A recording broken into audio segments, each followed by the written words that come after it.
Is anybody there? Is anybody alive?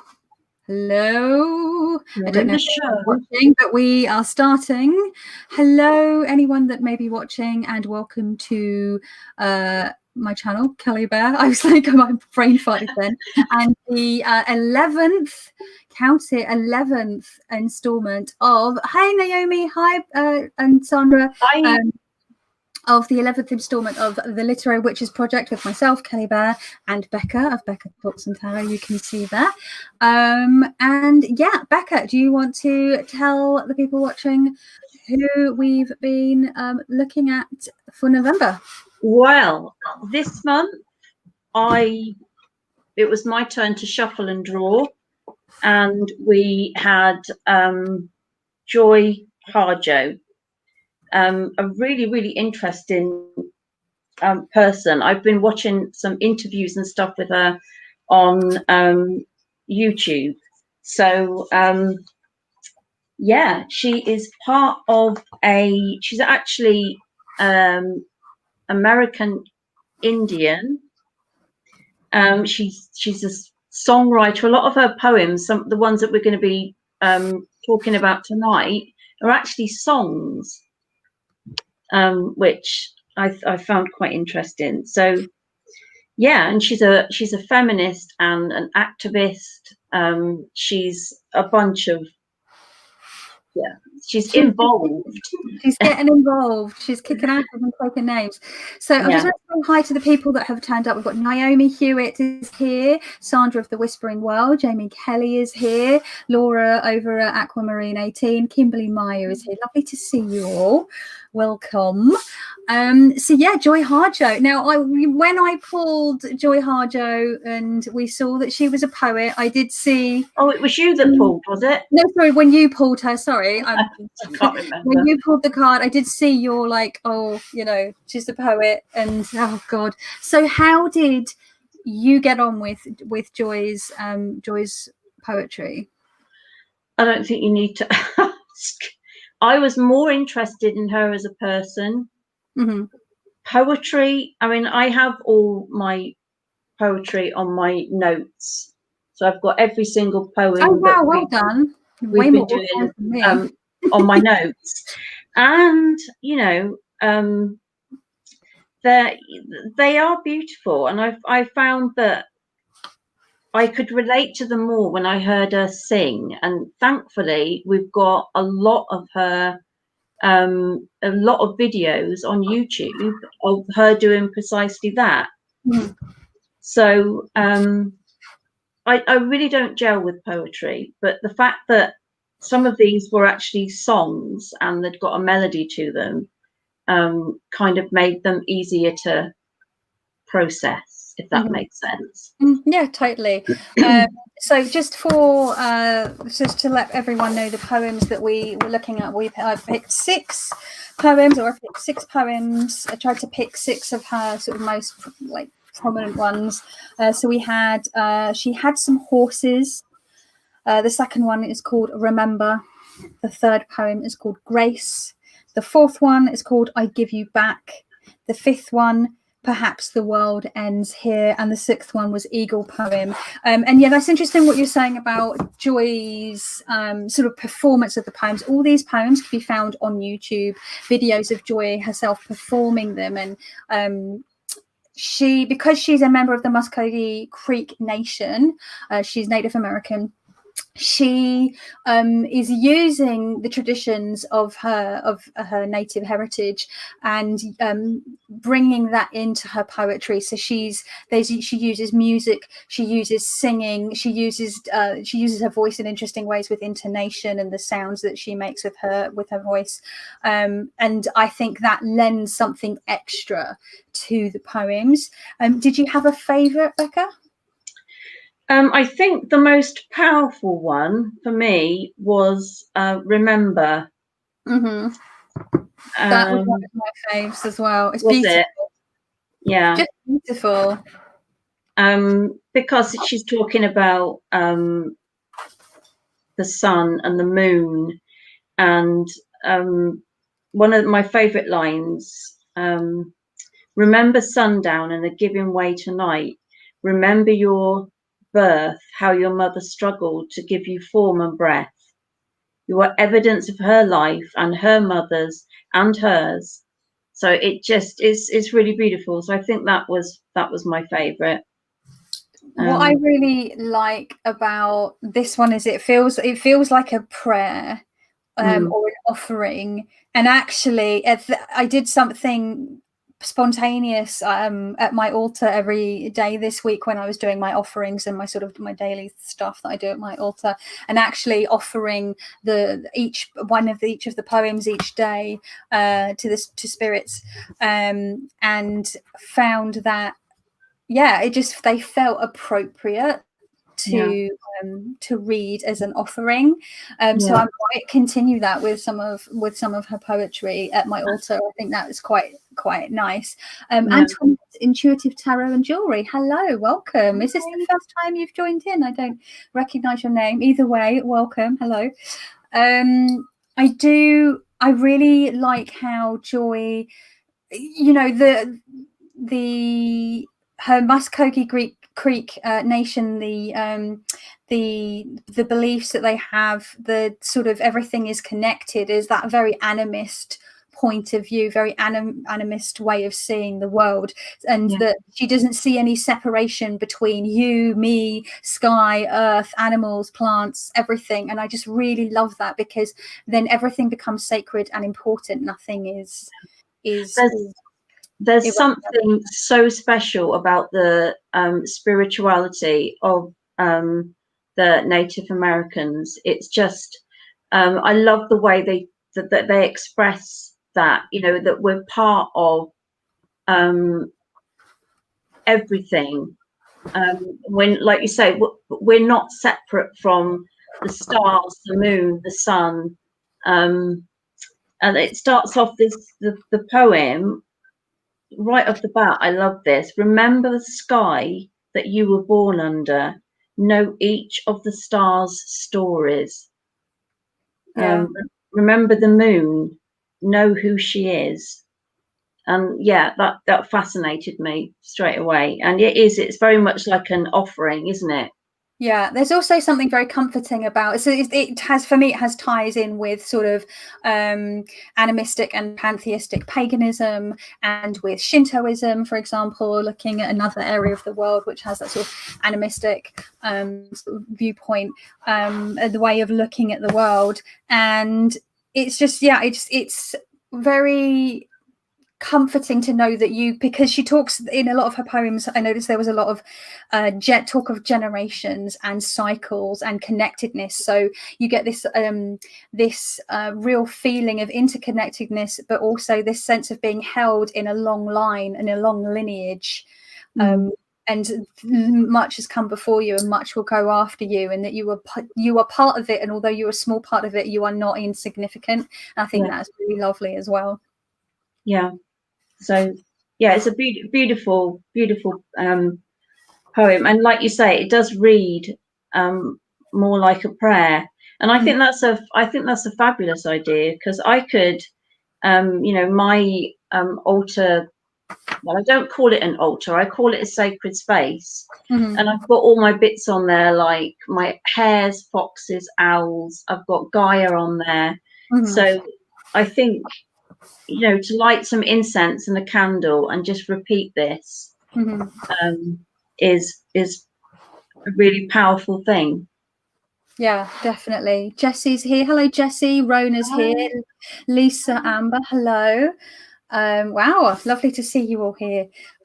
So I think one that had a sort of a similar feel to it in that sort of prayer sense was Eagle poem, which has that cyclical sort of terminology in it, where she's talking about cycles, and which also links to perhaps the world ends here, which we'll get to. But I'm just going to read Eagle poem for those of you that may not have heard it, and we can go from there. So Eagle poem. To pray, you open your whole self, to sky, to earth, to sun, to moon, to the whole voice that is you, and know there is more that you can't see, can't hear, can't know except in moments, steadily growing, and in languages that aren't always sound, but other circles of motion. Like eagle that Sunday morning over Salt River, circled in blue sky, in wind, swept our hearts clean with sacred wings. We see you, see ourselves, and know that we must take the utmost care and kindness in all things. Breathe in, knowing we are made of all this, and breathe, knowing we are truly blessed because we were born and die soon within a true circle of motion, like eagle rounding out the morning inside us. We pray that it will be done in beauty, in beauty. I mean, it just gets me in the feels. This idea, this cyclical motion, that, you know, I don't know if you've ever seen, like I've been, when I've been in the Highlands of Scotland or in the deserts of California, and seeing, you know, huge birds of prey flying overhead. It's awe-inspiring. It takes your breath away. So I love that where she says, in wind swept our hearts clean with sacred wings, almost like taking your breath away. It's so beautiful. I thought of this morning because we've got quite a good population of red kites where I live. Beautiful. And they're huge, and they circle all around over the top of where I live, and they roost sometimes in the woodland at the side of me, and they've got this really shrill kind of call to it. And when I was out walking the dogs this morning, that brought that to mind, you know, because they kind of circle, but it's so easy. As you know, it's so easy. They don't flap or anything. It's just like effortless kind of motion. So make it look so easy. I love this opening bit at the beginning, though. To pray, you open your whole self to sky, to earth, to sun, to moon, to one whole voice that is you. Like, it really feels like a laying bare, an opening of your soul and laying bare. Which I think is stunning. And it's non-denominational. It can be interpreted and relatable for anyone, right? Yeah. Like whether you believe in anything or not, like it's just lovely. I mean, it definitely. I mean, all of these like scream pagan to me. Mm-hmm. You know, they're totally applicable to pagan beliefs as well. You know, they talk about all the elements, and I thought there was something really kind of unifying about that. You know, because there's so many barriers in spirituality, isn't there? So to have a spiritual culture that flows, and that we can pick up and just flow with it too. There's kind of no divide there, which I really loved. Very cool. Do you have any thoughts on, where is it? I've got the notes here. On one of her most famous poems, She Had Some Horses. So let me pull it up. Now, this was the most difficult one for me. Yeah. I didn't relate to this at all, not in the same way. It was quite repetitive, isn't it, at the start? She had some horses. She had some horses who were bodies of sand. She had horses who were maps drawn of blood. She had horses who were skins of ocean water. She had horses who were the blue air of sky. She had horses who were fur and teeth. I like that bit. She had horses who were clay and would break. She had horses who were splintered red cliff. She had horses. She had horses with eyes of trains. She had horses with full brown thighs. She had horses who laughed too much. She had horses who threw rocks at glass houses. She had horses who licked razor blades. That was quite a striking line. Mm-hmm. Did you, all of a sudden, in the middle of this, that kind of hit me the most? I don't know. For me, it just felt like the first stanza is her talking. She's talking about horses in relation to, she's talking about clay and cliffs and sky and water and blood and sand. She's talking about elements and sort of vast concepts, whereas in the next one she starts to personalize these horses. And for me, this is that I think this is the poem that is most open to interpretation, is most sort of allegorical. So she's now talking about their physical attributes with regards to their eyes and their thighs, about their laugh, and then she starts to add in some personality traits. So through rocks at glass houses, so basically horses, and i.e. horses probably meaning people in her life or aspects of herself that shouldn't really be throwing shade when they're throwing shade. And for me, horses who licked razor blades meant people who court danger or do things that they know are not good for them. But it's a very striking image. It is. Very powerful. The next part, as you say, it seems to be a more personal and easier about anyway, I'll read it before I waffle on. She had horses who danced in their mother's arms. She had horses who thought they were the sun, and their bodies shone and burned like stars. She had horses who waltzed nightly on the moon. She had horses who were much too shy and kept quiet in stalls of their own making. She had horses who liked creak stomp dance songs. She had horses who cried in their beer. She had horses who spit at male queens, who made them afraid of themselves. She had horses who said they weren't afraid. She had horses who lied. She had horses who told the truth, who were stripped bare of their tongues. Do you want me to carry on? This is quite a long. I just wanted to have a look at that section before you carry on, because she starts to talk about the very fallible things that people do. So these horses are becoming more and more human, like getting more and more human behavior. So the horses who cried in their beer, but she's also talking about homophobia here, where she says she had horses who spit at male queens, who made them afraid of themselves. So she's looking at these shadow aspects. Really, really, really interesting.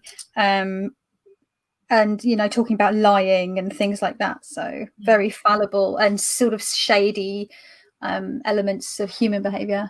I'm just looking at what Antoinette said. It sounds like she had golems too, made from clay. Or maybe the horses are the golems, the clay horses. I mean, I only kind of discovered the whole thing around the making of golems. There's a huge Jewish tradition as far it as is. It is, and there's actually a really good film, The Limehouse Golem.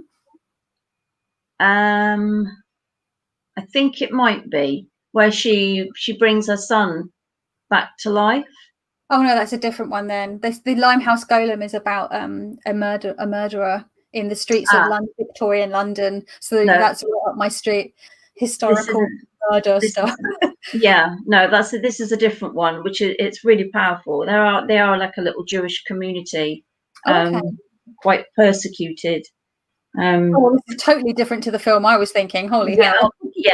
Nothing like that one. So, but she loses her son.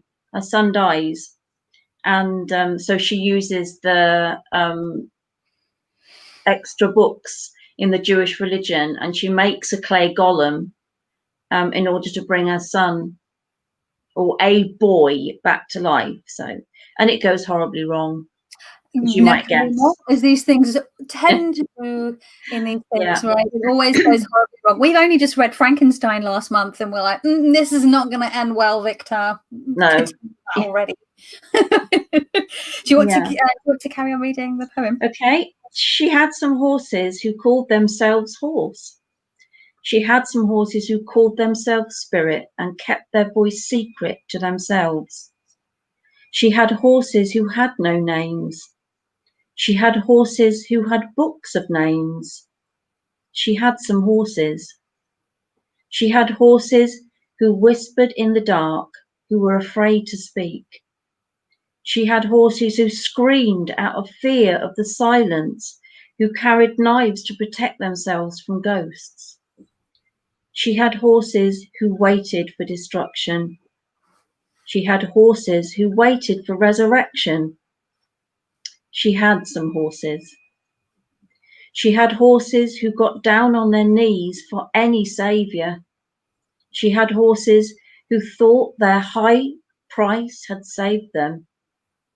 She had horses who tried to save her, who climbed in her bed at night and prayed as they raped her. That was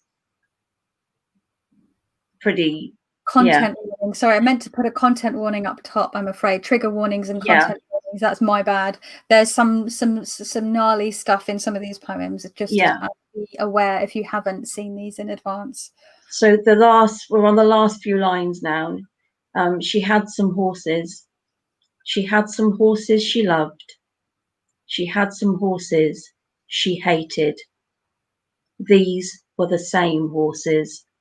Oh, I love it. I really love it. I know poetry's not so much a thing, but I really, really love it. It feels like she's describing the community that she lives in.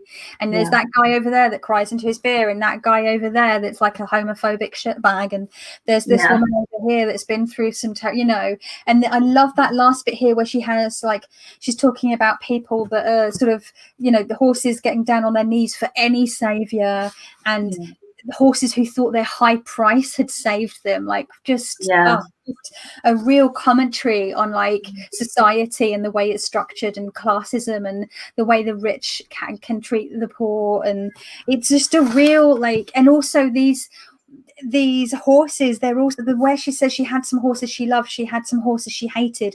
These were the same horses. It can be elements in yourself that you can see you have good parts and bad parts that you dislike, but also in people that you care about, right?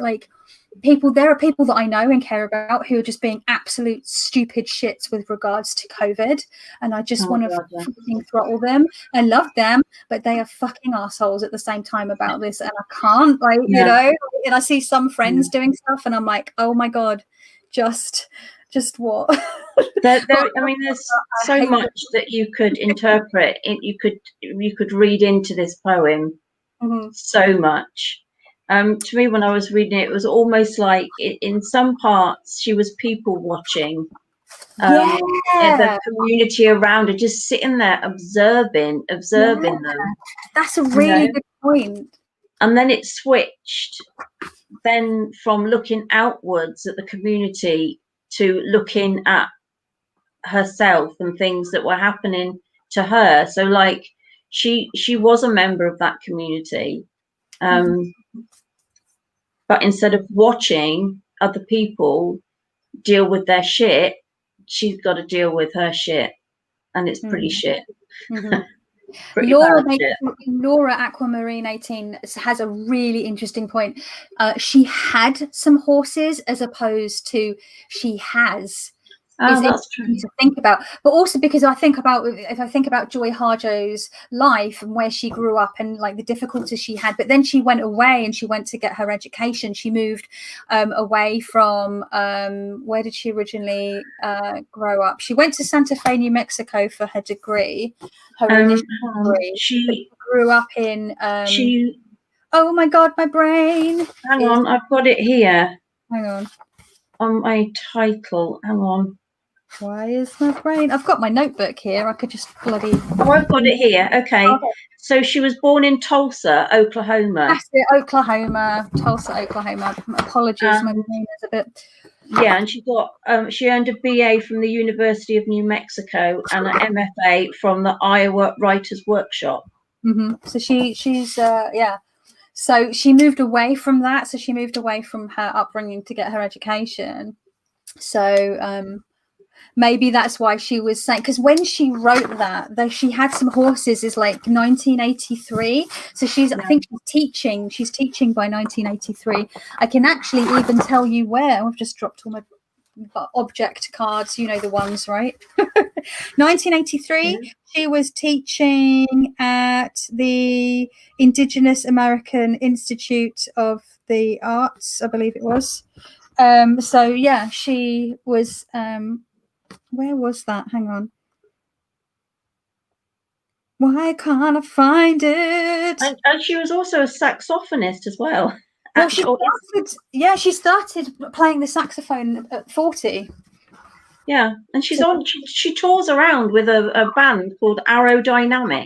Yeah, she used to be in a band called called Poetic Justice, and now the Aerodynamics. I think they're still going, but yeah, she also plays the flute, but like a Native American, like a wooden Native American flute. Oh, that is beautiful. Yeah. Yeah, I've seen a couple of recitations she's done of her poems with the flute, and it's really beautiful because it's got that lovely woody, reedy sort of haunting kind of sound to it, which is lovely. Oh, Antoinette, Intuitive Tarot and Jewelry says the film is actually called The Golem. Yeah. Thanks for letting us know, Antoinette. Is it okay to just call you Antoinette? Or if you want us to call you something else, let us know. Naomi says, "Puff, puff, Becca." I know. I saw that, and I did give her like a cheeky little winky, nod. wink. Yeah. But yeah, I really liked she had some horses. And Rona says that the way her nation was treated, right? Like I think I did a small amount of research, and I got what research I had from researching. I got some information from researching Joy's life and a little bit of extra research. But I've saved a lot of that. I want to get her autobiography, Crazy Brave, which is what Harjo means. So I'm imagining I'm going to get a lot more information. But I mean, this is really pertinent, actually, because tomorrow in the USA is a very important holiday for a lot of Americans, which is Thanksgiving. But I follow quite a lot of Native American people on Twitter who are not so excited about tomorrow and actually are trying to educate people and put out resources and teach people about the lie that was put about for Thanksgiving. And that's not to say not to enjoy the day, but also to be very aware of the origins of that holiday and what it means to a lot of people, a lot of First Nations people. Jamie says you will enjoy her book. I feel like enjoy might be the wrong word, because I know that she had, especially in the early days, she had a tough time. But I know what you mean. It's what we were saying about Octavia Butler's Kindred. The material is very heavy, but the way that Octavia writes made it just such a joy to read, which sounds so bizarre when you're talking about a book based around an enforced labor camp, which is essentially what a plantation is. But it was the science fiction-y aspect of it. That still remains my favorite read so far. Absolutely loved it. I was hooked straight away with that book. It's a gripping book. Awesome. Right, so we've looked at She Had Some Horses. We looked at Eagle Poem. I really liked Perhaps the World Ends Here, and this whole allegory of the kitchen table. And again, we look at intergenerations, you meant cycles, and everything, every bit of life in between from beginning to end. So I'm just going to read this one, and I think you will, those of you that may not have heard it will enjoy it. It's a really lovely one. So it's called Perhaps the World Ends Here. The world begins at a kitchen table. No matter what, we must eat to live. The gifts of earth are brought and prepared, set on a table. So it has been since creation, and it will go on. We chase chickens or dogs away from it. Babies teethe at the corners. They scrape their knees under it. It is here that children are given instructions on what it means to be human. We make men at it. We make women. At this table we gossip, recall enemies and the ghosts of lovers. Our dreams drink coffee with us as they put their arms around our children. They laugh with us at our poor falling down selves, and as we put ourselves back together once again at the table. This table has been a house in the rain, an umbrella in the sun. Wars have begun and ended at this table. It is a place to hide in the shadow of terror, a place to celebrate the terrible victory. We have given birth on this table and have prepared our parents for burial here. At this table we sing with joy, with sorrow. We pray of suffering and remorse. We give thanks. Perhaps the world will end at the kitchen table while we are laughing and crying, eating of the last sweet bite. Oh, again, like, it's just powerful. beautiful. Absolute beautiful. It's kind of, you picture that, can't you? That generations and life revolving around actually sitting at that table, and all the things that have, that have happened, that life brings, and obviously all lived in the same place. And even like, table. Oh, sorry, go on. No, I was going to say it's like the kitchen table is the focal point of people's lives. Really, a lot of people, their life revolves around eating together in the kitchen and talking, all those things. It was obviously what she was talking about was used for everything. Absolutely everything. Yeah, so we've got babies here, we've got people giving birth here, we've got people being prepared for burial here.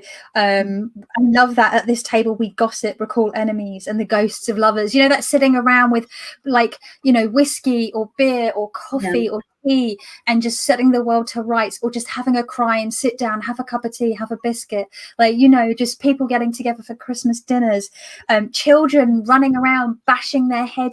I remember being a kid and running into the side of the table, and my mum, thinking she's fucking hilarious when she's not, was like, "Oh no, is the table okay?"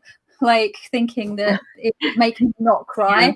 But in fact, it made me be like, "Wow, you cold." There's just the kitchen table, dogs trying to jump up, trying to nick some food off of your plate at the table. My mum's dogs are terrible for that at Christmas, and they're so tall, they're big hounds, and they can actually reach the table and just nick stuff off of it. She's got to be really careful. It's a shame that actually a lot of people, a lot of families have lost that part of life, because with technology and things like that, we've all become divided. Kids go off to their bedroom to play on their phones. A lot of families don't eat at the table anymore. They either eat around the TV or, so it's becoming less of a norm to actually sit down at a table as a family and eat and be together without the distractions. It's also interesting where she says, wars have begun and ended at this table. And when she says this table, she doesn't necessarily mean this exact table, this one single table that's in this poem. This poem could be looking at lots of different tables. But when you think about board meetings around tables, when you think about war cabinets meeting around tables, big decisions about, invasions and defense are made around tables. You know what I mean? It's like the table. Let's table an idea. We use it in our phrasing, the way that we speak. That just not the kitchen table becomes more significant because it's where we gain sustenance, right? I think you're right. Some people can be divided. I think it also depends on the family and whether families eat at different times, because some are single parent households or some parents are on shift work. But I think ultimately the table is still somewhere that people would at least get together on important occasions. And also when you think of a table, I really like this idea of a kitchen table and that table being passed down through generations and becoming an antique, and how many lives that table has seen. But also, you know, if you buy a second-hand table, that table's had a life before you brought it into your home, and you're a continuation of that table's life. And I just love that. It's such a, you know, it's such a solid metaphor. Aquamarine 18 has got a really good comment about the kitchen. It's also a name of a feminist of colour. Colour Press that Audre Lorde was linked to. I didn't realise that was who they were. Audre Lorde was published by. It made me think of that as well. She dedicates some of the poems to Lorde. Yes, I have seen that. So who Lorde is also in the deck as well, actually, and is a poet. So that is interesting. Thank you, Laura. Good point. Naomi says, my kitchen was always by hub with the family. I am sat there now. Oh, that's so lovely. I'm sat at my fairly new desk that I've only had for 3 months, which I'm just like in love with. I can just look it. It's 1.5 meters of pure, delicious, expansive space for me to work. Nice. It's very good. I really needed this table. So for me, the kitchen table for me is important because I love to cook. I'm a foodie. I'm a feeder. I love to eat. I love to cook. I love to bake. I love to have people around. I like to just give people food. I feel like feeding someone is one of the most loving things that you can do. I think food is definitely a love language for me. So my kitchen table is important to me. Rona says, my table has had a life. People who are not with me, old and young, have sat around it. I would never get a new one. Fairy Wren Whispers is here. Hello. Lovely to see you here. And Raven Song. Sorry, I didn't say hi, did I? Just to be funny, does this count for microwaves, says Becca? Yeah. Well, I did. Are you referring to my pagan microwave, Raven Song? I'm sorry, hang on. What? My pagan microwave. Your pagan microwave? I sold my microwave because I don't use it. I never use my microwave. So I advertised it on Spock. What the fuck is Spock? Other than a Star Trek character? It's a site where you can post stuff for free. Oh, okay. You know, sell anything basically. Anyway, this person came round to view my microwave, and they saw all my bits and pieces around, my tarot cards and everything like that. And she said, "What? Oh," she said, "You're what's all this stuff?" I thought she was interested. And I said, "Oh, I'm a pagan and I practice tarot." She said, "Oh, no, thank you. I won't be buying your microwave. I don't want a pagan microwave." And she left. Oh my God, that's ridiculous. Yeah, please. she left. She was in your house and she was that rude? Yeah. Rude. That's anyway, people are dick bags. The next person that came, they didn't give a shit. So they bought it and yeah.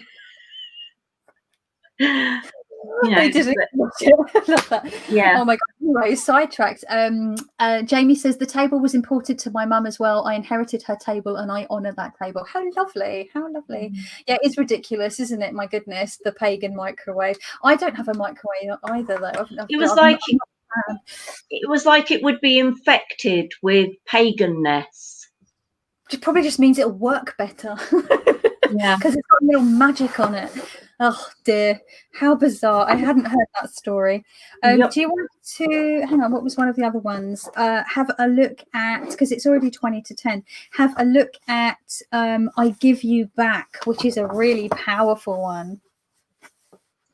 Let me find.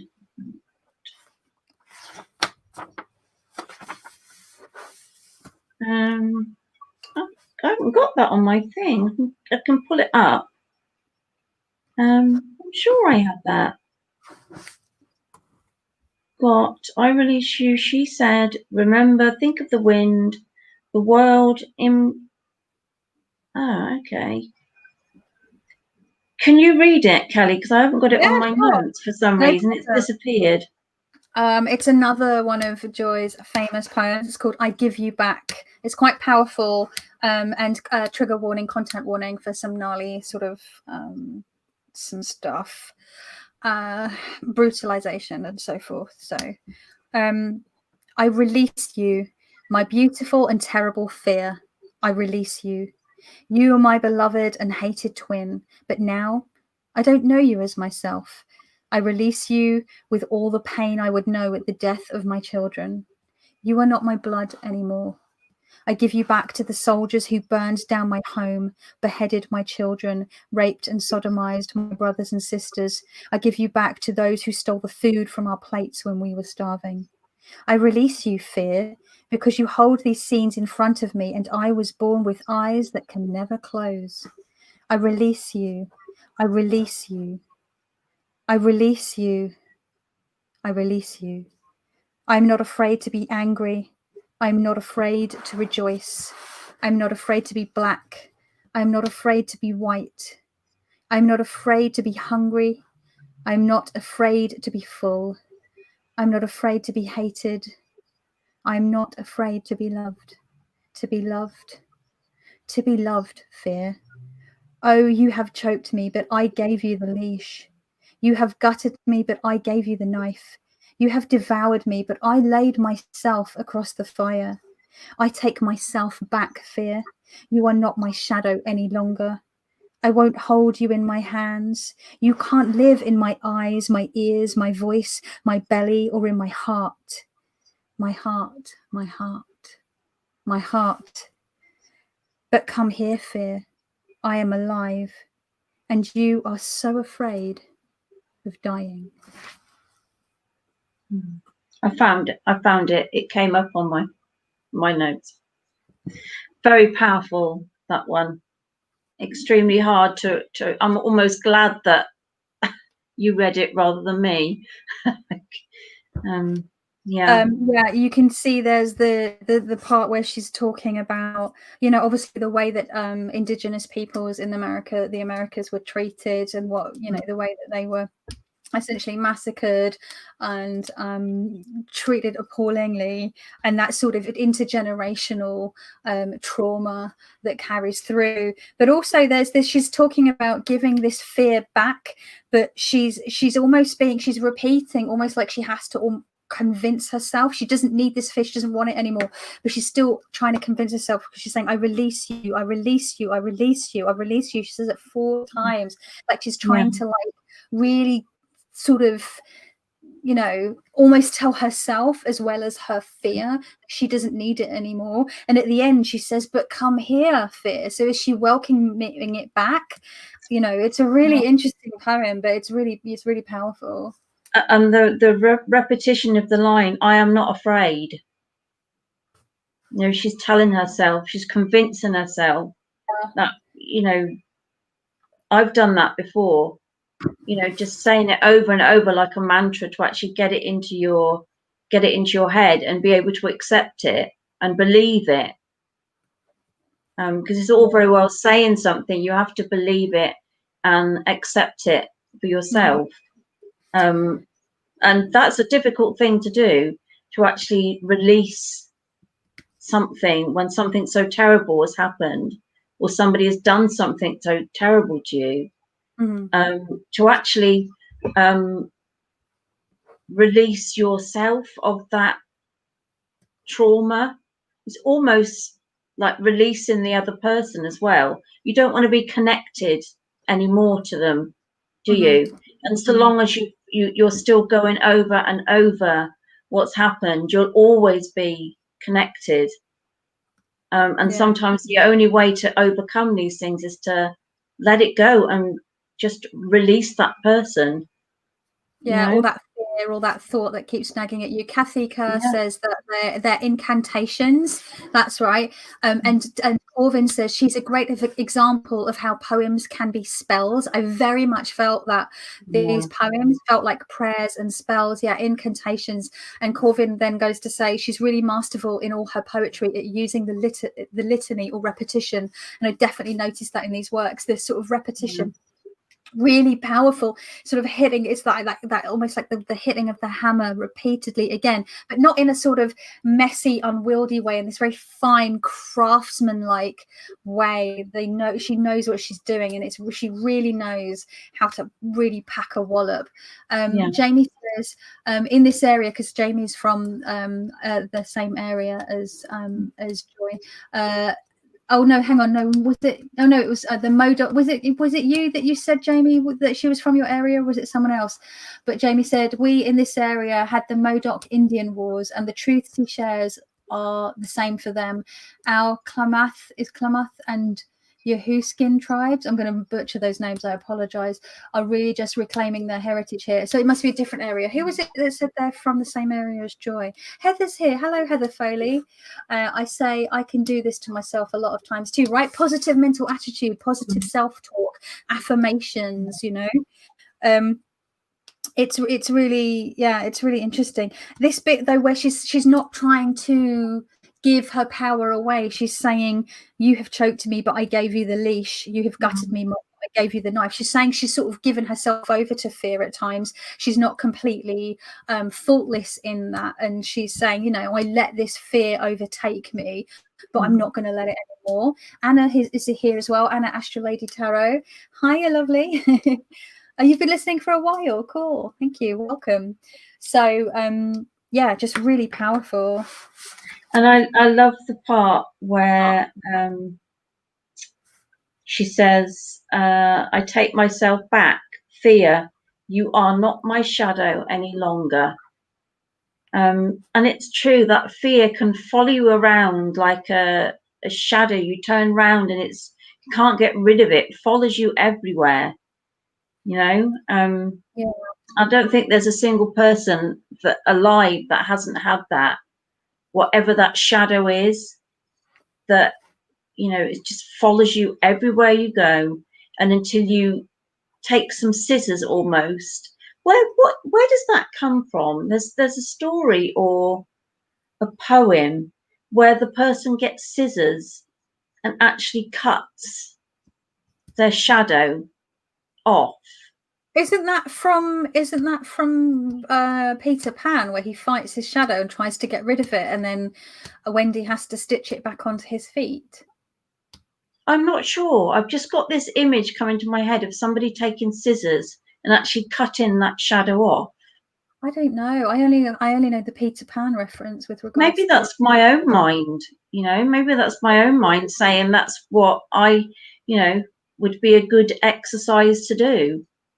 Maybe to physically take scissors and cut that shadow off, get rid of it. Yeah, Heather says once we acknowledge our own part in it, we can let it go. Yeah, everyone's saying Peter Pan, so it is Peter Pan. I thought it was Peter Pan. So yeah, we've got one more poem to look at before we pick our final writer for the year. So it's do you have Grace on your phone?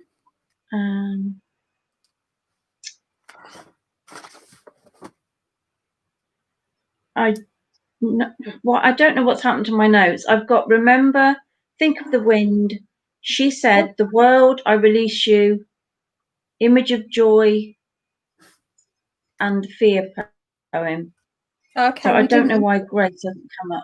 We didn't look at those ones. Well, other people might have, but they weren't part of the 6. No. Sure. Okay. Do you want to find Grace and read it, or do you want me to read it? Yeah, I'm just I'm going back onto the poetry site. Cool. Okay. Because these are all available, aren't they? Yeah, they're all available online, and I really, really recommend people seek out the videos of Joy performing, reciting her own poetry, because she does use music and singing and certain intonations to keep her sort of Native American tradition alive, which is really beautiful. This is quite a long one. It's quite meaty. So, Grace. I think of the wind and her wild ways, the year we had nothing to lose and lost it anyway, in the cursed country of the fox. We still talk about that winter, how cold froze imagery, buffalo, on the stuffed horizon of snowflakes. The haunting voices of the starved and mutilated broke fences, crashed our thermostat dreams. And we couldn't stand it one more time. Once again, we lost a winter in stubborn memory, walked through cheap apartment walls, skated through fields of ghosts into a town that never wanted us in this epic search for grace. Like coyote, like rabbit, we could not contain our terror and clowned our way through seasons of false midnights. We had to swallow that town with laughter so it would go down easy as honey. And one morning, as the sun struggled to break ice and our dreams had found us with coffee and pancakes in a truck stop along Highway 80, we found Grace. I could say Grace was a woman with time on her hands, or a white buffalo escaped from memory. But in that dingy light, it was promise of balance. We once again understood the talk of animals, and the spirit was lean and hungry with the hope of children and corn. I would like to say, with grace, we picked ourselves up, walked into the spring thaw. We didn't, the next season was worse. You went home to Leech Lake to work with the tribe, and I went south. And wind, I am still crazy. I know there is something larger than the memory of a dispossessed people we have seen. So that is really all about, isn't it, the trying to find a home, trying to find that place, having been moved and expelled, haven't they been from? From what I understand, this poem was dedicated to Darlene Wind, which is where she says, "Wind, I'm still crazy." She's referencing the woman that she's dedicated it to, and they were young Indian American, like Native American indigenous writers, and they were trying to make a name for themselves. And she sort of posits them as these like coyote or like rabbit, like the Brer Rabbit. Do you remember the Brer Rabbit from the Zora Neale Hurston collected stories? Those tricksters. So they see themselves as like these tricksters trying to sort of laugh off the sort of maybe the racism that they're encountering, the prejudice that they're encountering where they are, trying to make a name for themselves. They're young, you know, so I love that we could not contain our terror and clowned our way through a season of false midnight. So you can imagine them staying up late. And I love that scene where, you know, they're there with coffee and pancakes in a truck stop, Highway 80. I love that sort of these vast like notions, and then it brings it right back down to earth with this like truck stop and Highway 80. It's a really beautiful like little image of normalcy. Something to you know, just that glimpse of they were there. They were supposed to be there at that point. And the comfort and the warmth that would have provided. Yeah. And also you can really feel the coldness. She's talking about this really cold winter and the hope of like children and corn. And then the next season is worse. Like, so they're hoping for the warmth to come and it doesn't. It's just just almost feel the coldness and the, you know, the cheap apartment walls and it says crashed off thermostat dreams. You know, it feels like it's like an allegory for she's talking about literal cold, but also that sort of scarcity when you're young and trying to make a name for yourself and you're scrappy and you don't have much money. It's the real thing. Corvin says, I love the poem Grace. It was really influential to me in writing my first book. Rona says that white buffalo are prophetic, really, I think, to Native American. Yes, a bit like the white stag to a lot of Celtic traditions, especially in Scotland. Jamie says Joy has a beautiful cadence, definitely worth listening and sort of absorbing into your bones. Yeah, I think I didn't read the poems first. I deliberately sought out her performing them first so I could hear how she wanted them to be heard, and then I read them myself afterwards, and then listened to her again and read them myself. I really just sat with these 6 poems for these last 4 weeks and really felt them. Like I'm in love. I love her poetry. I can't wait to read this entire book and get her autobiography. Honestly, just what a woman. I would be more interested in the autobiography, to actually hear her experiences firsthand. I love that. One of my favourite books to read are biographies, autobiographies. I pissed everybody off slightly on my live stream when I said that. So one of the questions that somebody asked me was, what's my favourite book? What do I like to read? And I said I like autobiography. I really enjoyed. I read Margaret Thatcher's. I did, because milk snatcher. Yeah, but there was something there that drew me. Because whatever people think of her, I mean, she was a complete bitch, but oh my God, an absolute bitch. In a male-dominated world, to become like a first female prime minister was not an easy feat. So, that there's always something that attracts me to women that are driven. They've got a purpose, they've got a goal. And I always find that really attractive. Maybe because I have spent a lot of my life without that goal. So there's always something inspiring and empowering about that. Yeah, but that's exactly. the thing, right? I think maybe if you read Joy's autobiography and then revisit some of her poetry, because the two in the one informs the other, right? They're not independent from each other. So if you can, I can really see her, her Native American heritage in this. I can really see the pain and trauma she's been through in this. I can really see just how whip smart and creative she is in this. Like, I just really, interesting. Laura says autobiographies can be interesting whether the person is or was a good person or not. Oh yeah, that's the thing, right? Sometimes reading a book about a biography about an utter shit can be interesting because they're still interesting, right? It's still interesting to read about. So people are agreeing. Jamie says that her book is on Audible, her autobiography, so that's I bet that's cool. Good to hear her. She's reading it herself, which you don't always get, so that's good.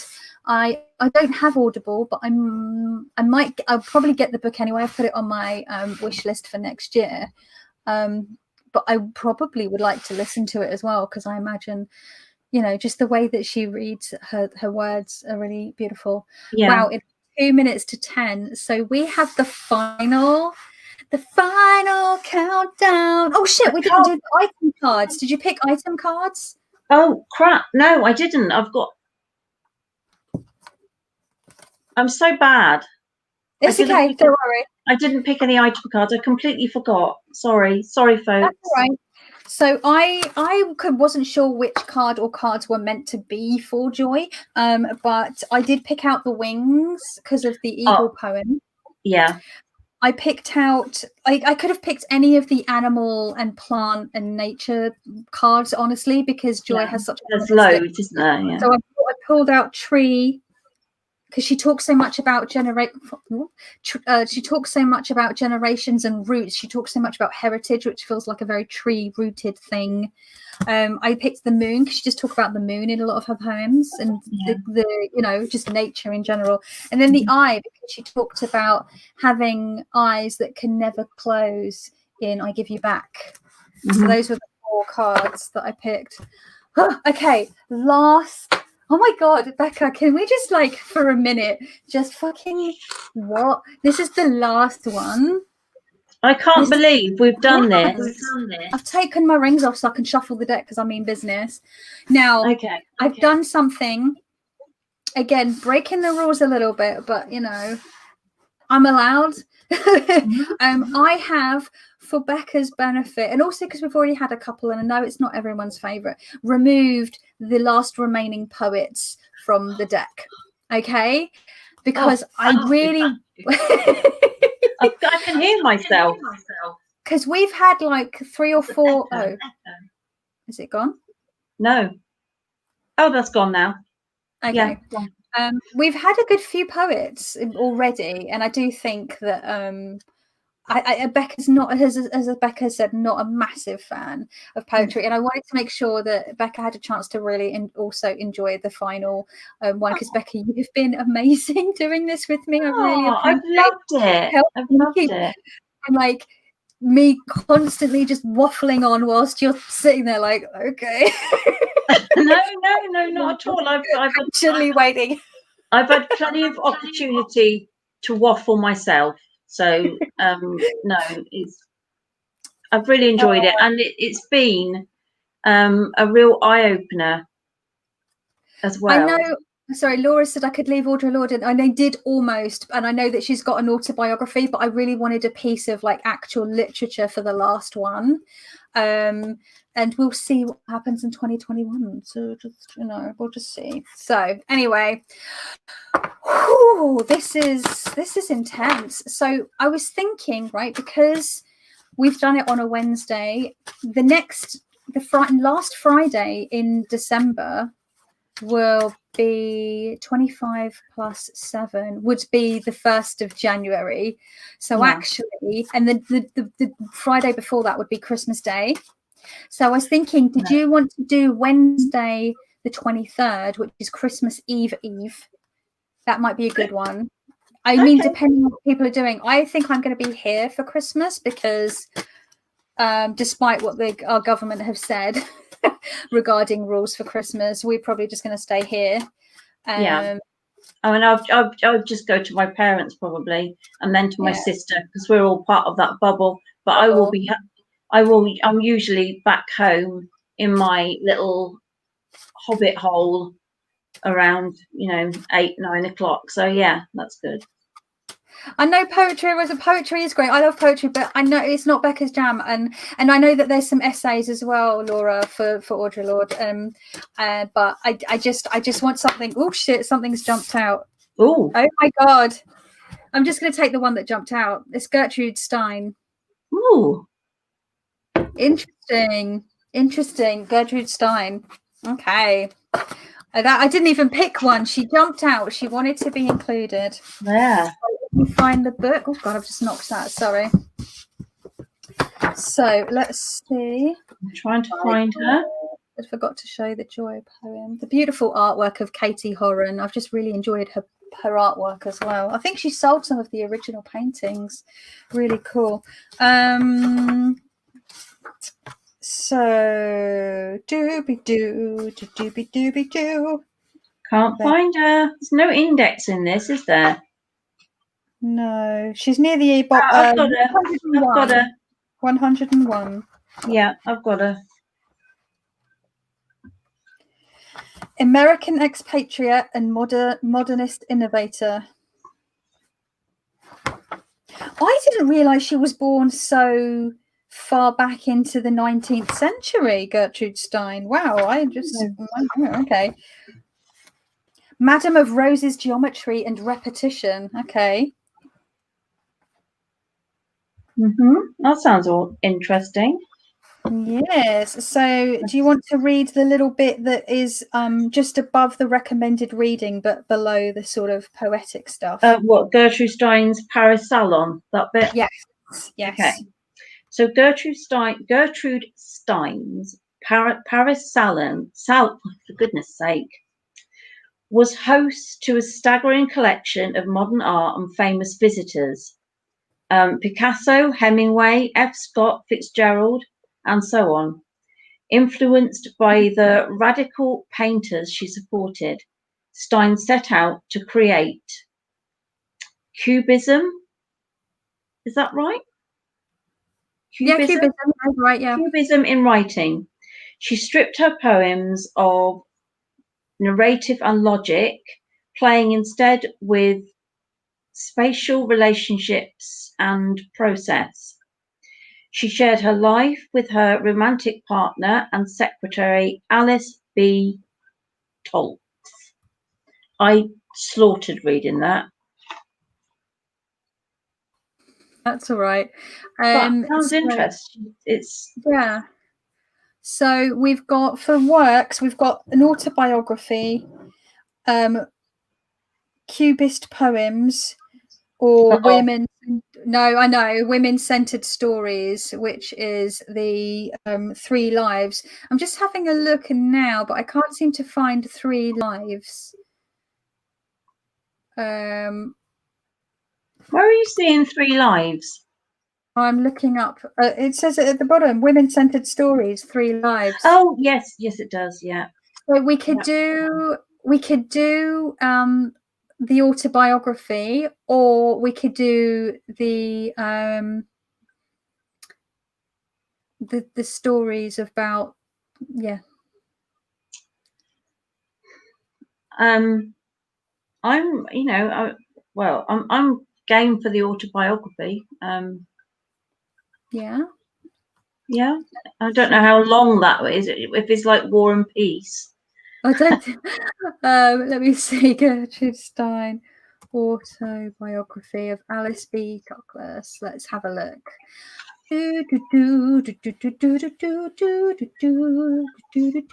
Fascinating insight into the vibrant culture of modernism and the rich artistic world of Paris's left bank. Gertrude Stein's The Autobiography of Alice B. Toklas includes an introduction by Thomas French in Penguin Modern Classics. Gertrude Stein and her wife Alice B. Toklas. Oh my God, yes. Let's have the art lesbians biography. Shall we go Absolutely. for it? Yeah. What a perfect one. What a perfect one for me in celebration of no poetry. You picked this one. Awesome. Okay. Although, yeah, I was aware that that Gertrude was a poet. I did also know that she'd written some short stories. So a bit like Sylvia Plath, where we picked her novel rather than her poetry. So we've quite a lot of 256 pages, so not too long. Let's go with that then. Okay, so yeah, the autobiography, folks. See if I can put. I'll just do the Evil Corp link. Oh, will it link? Oh, it's doubled it up. I don't even know if that works. Oh, that doesn't work. You can't click on that. Anyway, let me just put the name of it in instead, because that's not going to work. Instead, here we go, folks. Aquamarine says, "Oh, I'm looking forward to this historical lesbian artist autobiography." Right? Yes. I'm like, let's have some disaster lesbians for Christmas. I'm living for this one. I'm living for it.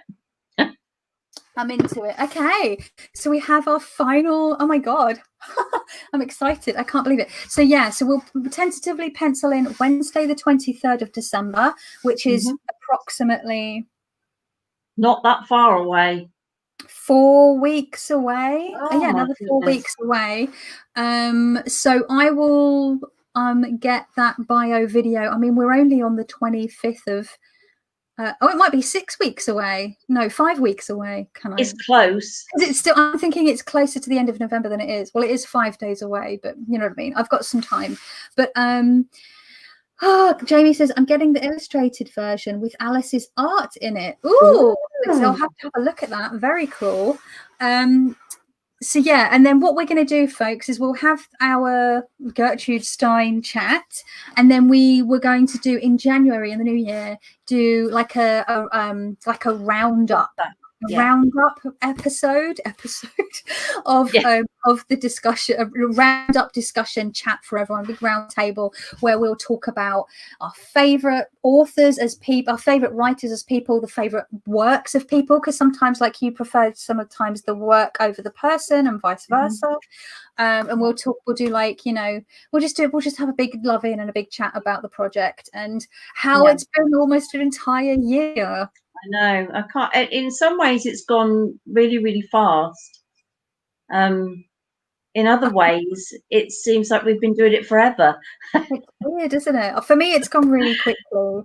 And it's helped keep me. It's driven me mad at times, like doing the research for the bio videos at times, because some of the women's lives are a lot to sort of absorb. Especially with everything else going on, but at the same time, it's been something to keep me going. And honestly, without your help, Becca, I don't know if I would have stuck to it, because I know that I wanted to put it on my channel to hold myself accountable, but I might still have given myself a bit more leeway. But having you on board really was like, well, no, it's mine and Becca's project, and we're gonna like do the whole thing. It's definitely easier to commit to something with somebody else as well. Definitely. So goodbye, Antoinette, lovely to see you. Thank you for joining in. Lisa Amber says, will you be carrying on with the Literary Witches of 2021? Not necessarily planning to, but ask me in 2021. I am kind of looking forward to being able to just read what I want. Limited reading capacity. I get a lot of brain fog and cognitive dysfunction, so I have to be like, I have to always prioritize the project over any other reading, and I like to read. So we will see, never say never, right? Exactly. This has been so wonderful. I've read 11 books and I've not read otherwise. So great. I did not read otherwise. Oh my god, Laura, that's amazing. Thank you for being there all the time as well. It's been really cool to have you on board. You've been like really, and I'm exactly the same. You know, I would never have read, and I would never have found out about these wonderful women and the strength that women are able to draw on despite massive challenges and horrible things. They power through, find a way. Oh, Corvin says that what a great project you've put together. Totally inspired my Our Tarot series.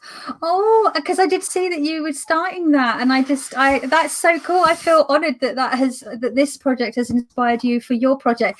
Like, see, that's the thing, right? Ideas beget more ideas. How cool is that? Exactly. So awesome sauce. So yeah, thank you to everyone that has joined in. Thank you, Becca, again for letting me piggyback this project on your regular slot. And thank you for moving it to Wednesday. That all sounded like a euphemism. Thank you for letting me piggyback on your slot. Thank you for moving it to Wednesday. That's well. But we will see you next month for a Crimble Christmas, and we'll get our glad rags on our Christmas. Oh, absolutely! I'll be sparkling like tipple and a mince pie. Yes, I'll be sparkling like nothing on earth. Believe me. All the glitter. I want glitter. Cool. All right then, and it still counts even though you skipped Frankenstein, Laura, because like you said, you'd read it before. Thank you so much for joining. See you next month. Bye, everybody. The bio video for next month.